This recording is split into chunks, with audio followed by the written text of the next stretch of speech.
Ya, Assalamualaikum warahmatullahi wabarakatuh. Kembali lagi kita bertemu di mata kuliah sistem berkas.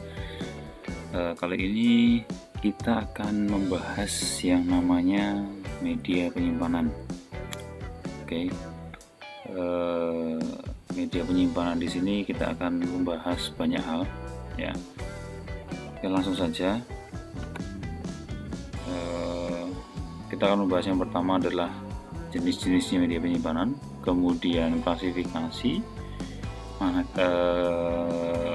media penyimpanan, kemudian ada magnetic tape, ada optical disk, ada magnetic disk, dan ada flash memory. Kita akan bahas satu-satu di slide berikutnya. Oke, yang pertama adalah klasifikasi dari media penyimpanan. Itu ada dua. Yang pertama adalah media penyimpanan primer. Ya, cirinya adalah kecepatan aksesnya tinggi, kapasitasnya kecil, dapat diakses langsung oleh CPU, harganya mahal. Ini sebagai memori utama dan volatile storage. Volatile storage ini maksudnya adalah dia dapat menyimpan data hanya pada saat ada listrik. Ketika tidak ada listrik, maka datanya akan hilang. Ya, ini volatile storage. Jadi contoh dari media penyimpanan primer di sini adalah seperti yang Anda lihat di gambar, itu RAM dan ROM. Jadi ketika tidak ada listrik, maka data-data yang ada di RAM dan ROM itu akan hilang. Ya, jadi contoh paling gampang ketika nanti posisi PC di restart, ya, di reset, itu otomatis akan menghilangkan data yang ada di RAM maupun ROM. Ya, oke. Kemudian ada juga penyimpanan sekunder. Nah, penyimpanan sekunder di sini kebalikan dari penyimpanan primer. Jadi cirinya adalah tidak dapat diakses langsung oleh CPU, kecepatan aksesnya lebih rendah, harga lebih murah, kapasitas besar, dan non volatile storage. Jadi meskipun listrik tidak ada, tempat penyimpanan sekunder ini masih bisa menyimpan data. Contohnya hard disk, ya kan, meskipun listrik mati, data masih tetap ada. Kemudian ada flash memory, ada magnetic tape, ada optical disk. Jadi itu semua masih bisa menyimpan data ketika tidak ada listrik. Ya, tidak dapat diakses oleh CPU, berarti di sini dia memerlukan perangkat tambahan untuk terhubung dengan CPU. Contohnya hard disk dia memerlukan motherboard untuk bisa terhubung dengan CPU. Kemudian sama halnya dengan optical disk, dia harus ada DVD ROM atau CD-ROM untuk diakses oleh CPU. Ya. Kecepatan akses lebih rendah, ya jelas, karena ini berbanding terbalik dengan penyimpanan primer, jelas lebih rendah. Kemudian harganya lebih murah. Anda bisa bandingkan harga harddisk 1 GB, harga harddisk paling besar 1 tera dibandingkan dengan harga RAM, ya, harga RAM 1 tera pasti akan lebih mahal RAM 1 tera. Sama halnya dengan kapasitas juga. Jadi dengan harga yang sama, Anda akan mendapatkan tempat penyimpanan sekunder lebih besar. Ya, karena dengan uang 700.000 atau 800.000 itu Anda sudah dapat hard disk dengan kapasitas 1 tera. Tapi apakah dengan uang 800.000, 300.000 dapat RAM 1 tera juga kah? Kan tidak. Ya, itu penjelasan tentang penyimpanan sekunder. Oke, lanjut lagi. Nah, ada 3 kaidah mudah dalam media penyimpanan. Yang pertama ini kaitan dengan database. Jadi kalau kita berhubungan dengan data, maka 3 kaidah mudah ini harus terpenuhi. Yang pertama adalah mudah disimpan, mudah dicari, dan mudah diubah. 3 ini harus terpenuhi. Karena jika satu tidak terpenuhi, maka orang akan meninggalkan. Ya, orang akan meninggalkan. Ya sama saja, misal sulit untuk disimpan tapi mudah dicari, ya orang akan meninggalkan juga. Sulit dicari, mudah disimpan, dan mudah diubah, ya sama saja. Ya, jadi semua harus terpenuhi, harus mudah disimpan, mudah dicari, dan mudah diubah. Jadi dalam database itu harus 3 kaidah mudah ini terpenuhi. Oke, selanjutnya lagi, klasifikasi media penyimpanan ini dibedakan menjadi 2, yaitu dari metode aksesnya dan organisasi data yang digunakan. Nah, metode akses yang digunakan itu ada 2. Yang pertama adalah sekuensial. Sekuensial di sini artinya aksesnya secara berurutan. Ya, contohnya magnetic tape.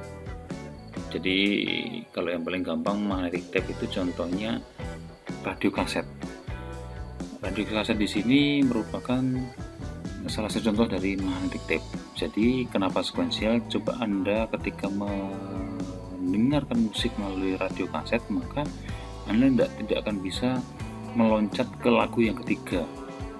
Ya, selalu urut dari lagu pertama dulu. Jadi misal lagu favorit Anda ada di track yang kelima, maka Anda nggak akan bisa langsung meloncat ke track 5. Pasti harus melewati track 1, track 2, track 3, track 4, baru ke track 5. Itu contoh dari media penyimpanan dengan metode akses sekuensial. Nah, berbanding terbalik dengan metode akses direct, di sini contohnya banyak. Jadi rata-rata yang Anda gunakan saat ini adalah metode aksesnya direct. Contohnya flash disk, flash drive, kemudian hard disk, SSD, itu termasuk metode akses secara direct.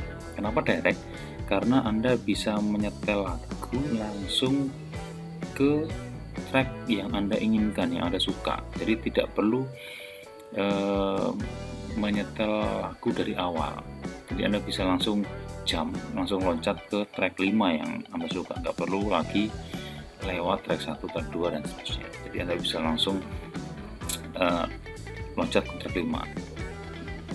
Meskipun juga lagu yang Anda suka misal ada di track 10, ya Anda langsung aja mengakses track 10 sehingga langsung bisa didengarkan.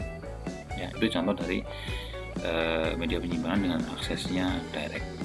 Nah, sedangkan organisasi data ini ada 3. Jadi ada 3 organisasi data. Yang pertama adalah sekuensial, direct, dan indeks sekuensial. Ya, kalau yang sekuensial itu sama seperti metode akses, dia penyusunannya berurutan, penyimpanannya berurutan. Oke. Sedangkan direct itu langsung. Ya, bagaimana langsungnya itu nanti ada di pertemuan selanjutnya. Kita akan bahas lebih detail tentang organisasi data. Sedangkan indeks sekuensial di sini sama seperti sekuensial biasa. Jadi masuknya berurutan, cuman ada indeksnya. Di indeks ada daftar isinya, jadi bisa lebih cepat. Oke, kita lanjutkan ke slide berikutnya.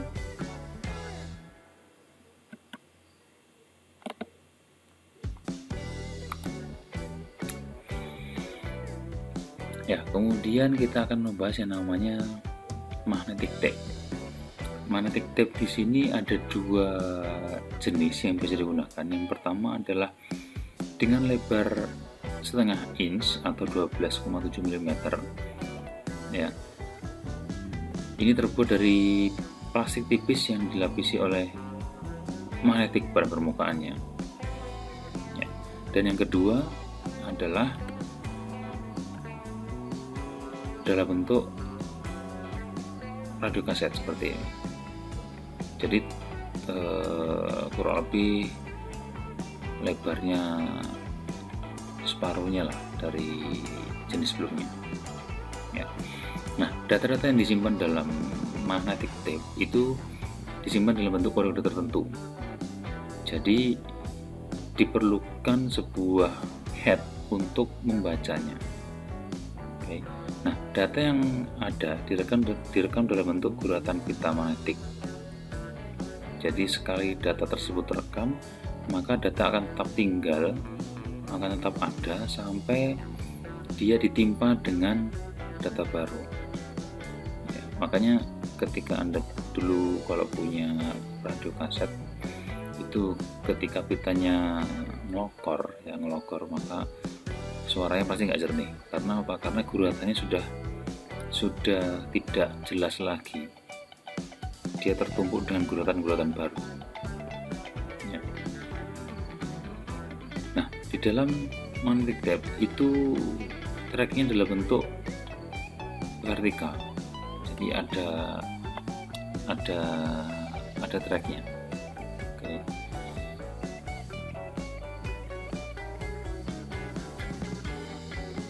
Nah, data dalam pita magnetik ini direkam secara atau direcord secara berurutan. Nah, yang magnetnya secara positif, jadi kutub positif itu dinyatakan dengan 1 bit dengan magnet sedangkan yang lain itu dinyatakan dengan 0. Jadi ketika magnetnya itu positif, dia dinyatakan dengan 1 bit, sedangkan magnetnya yang negatif dia dinyatakan dengan 0 bit. Ya. Jadi ketika perekaman menggunakan metode akses sekuensial, maka akses data yang berada di tengah gulungan pita maka membutuhkan waktu oleh head untuk mencapai data yang diinginkan. Jadi intinya di sini membutuhkan waktu yang relatif lama untuk mengakses data yang diinginkan. Karena apa? Karena letaknya berurutan. Oke. Nah, teknologi pita magnetik ini banyak digunakan sebagai media penyimpanan yang mempunyai nilai historical. Jadi yang tidak banyak berubah. Itu masih banyak dipakai. Selanjutnya, ciri-ciri dari tape, ya, magnetic tape itu adalah yang pertama, aksesnya lambat jelas karena dia bersifat berurutan metode aksesnya. Kemudian tidak cocok untuk piranti partner CPU seperti disk, itu tidak bisa. Cocok untuk backup karena bloknya lebih besar, dan ini baik untuk digunakan untuk menyimpan data yang jarang dipakai, jadi maksudnya jarang diubah. Dan pengaksesan data paling akhir itu memakan waktu yang lama. Dan tape ini bersifat offline, dalam artian offline di sini akan dipasang ketika dibutuhkan saja. Makanya tape ini digunakan hanya untuk menyimpan data yang jarang berubah, ya, jarang berubah. Nah, kenapa kok data ini harus di backup? Ya, kenapa kok tadi di magnetic tape tadi kenapa kok harus disimpan? Data yang jarang dirubah, kenapa kok harus disimpan? Ya karena ya dua ini. Jadi menghindari resiko berhenti yang selalu bergerak sehingga menyebabkan kerusakan data. Dan yang kedua, data dapat hilang karena terjadi sentuhan tidak wajar antara head dan permukaan disk. Jadi Anda tahu laptop itu biasanya menggunakan hard disk, ya kan? Sedangkan hard disk itu masih menggunakan mekanis. Nah, ketika mekanis ini bergerak, ada kemungkinan data dapat hilang. Karena apa? Ketika bergerak antara head dan piringan itu ada kemungkinan tersentuh. Ketika tersentuh, maka data yang tersentuh tadi akan hilang, atau biasa disebut dengan bad sector. Ya, jadi data itu akan hilang. Makanya kenapa data harus di backup? Karena menghindari kedua alasan ini. Ya, menghindari kedua alasan ini. Kalau sekarang membackup data lebih mudah karena sudah ada Google Drive ya kan. Kalau zaman saya kuliah dulu membackup data ya kita harus pindah ke entah itu ke PC temen lah, ke flash disk ya. Jadi intinya Anda harus punya backup. Oke.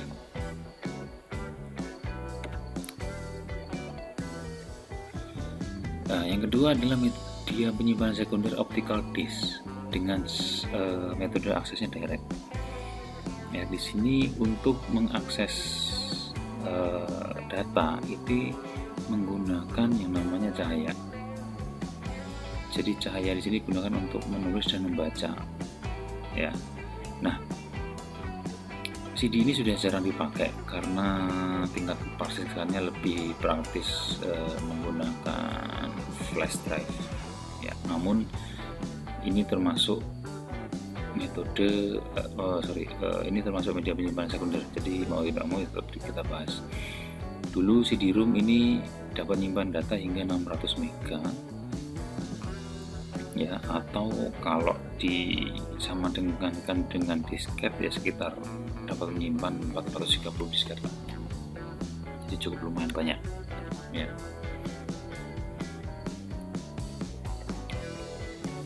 Nah,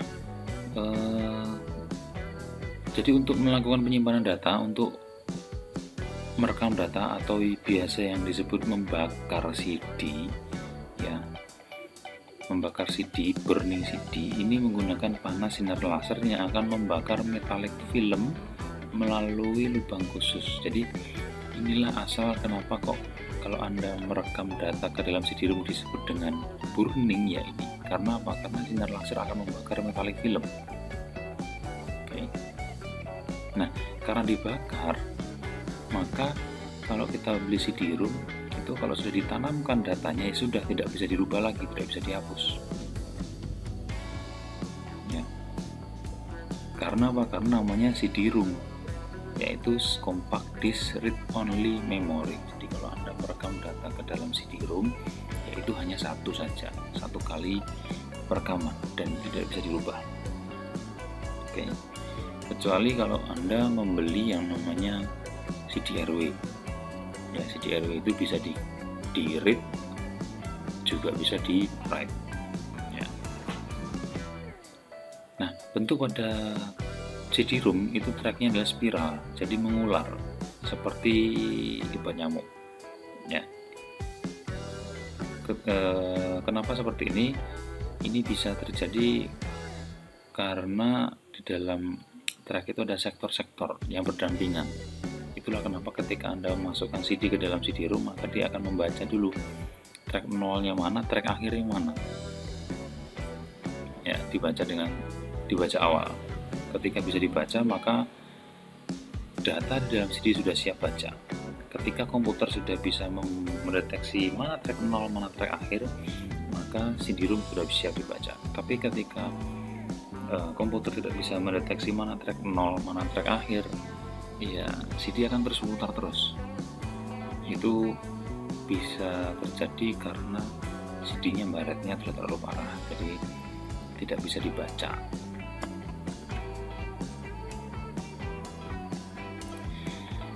Ya, selanjutnya adalah magnetic disk.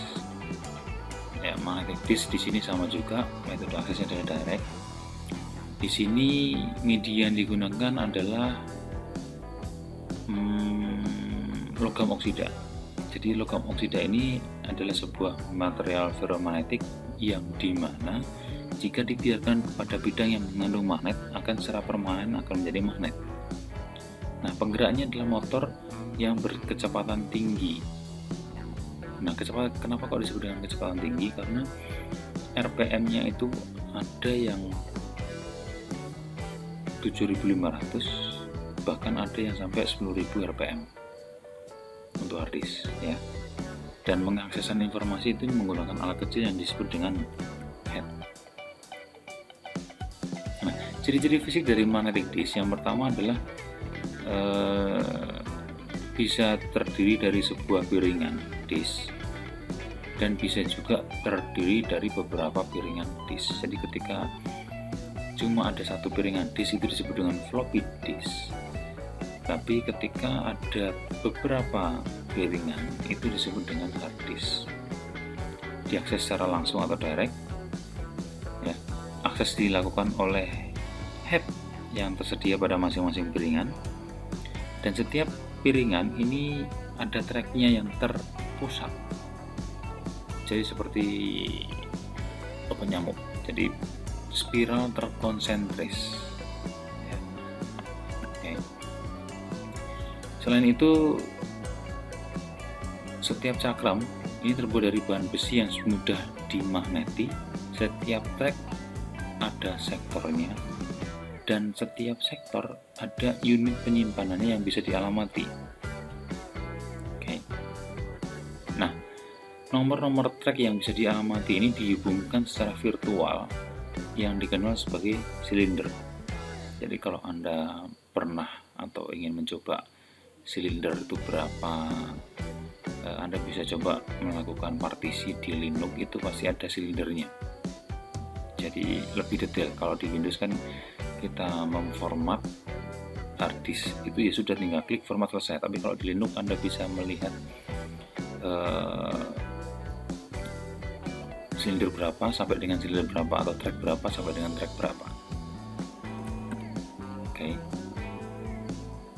Nah, kemudian ada juga penyimpanan sekunder. Ini flash memory, tetap sama, metode aksesnya adalah direct. Jadi ini merupakan media penyimpanan dalam bentuk chip, ya, digunakan untuk menyimpan dan mentransfer data dari PC ke perangkat digital yang lainnya. Oke, bisa dihapus secara elektronik atau diprogram ulang. Dulu pertama kali digunakan biasanya untuk MP3 player, dan sekarang sangat banyak dipakai di USB flash drive, kemudian sebagai media penyimpanan di kamar digital, dan saat ini sudah ada pengganti dari hard disk, yaitu solid state drive atau SSD.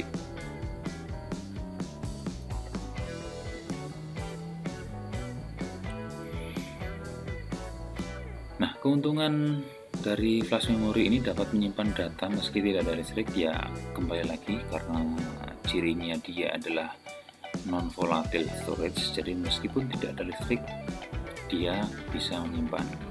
Kecepatan transfernya lebih tinggi, ya. Anda bisa cek kecepatan transfernya dibandingkan dengan hard disk di Google, ya, jauh lebih cepat SSD.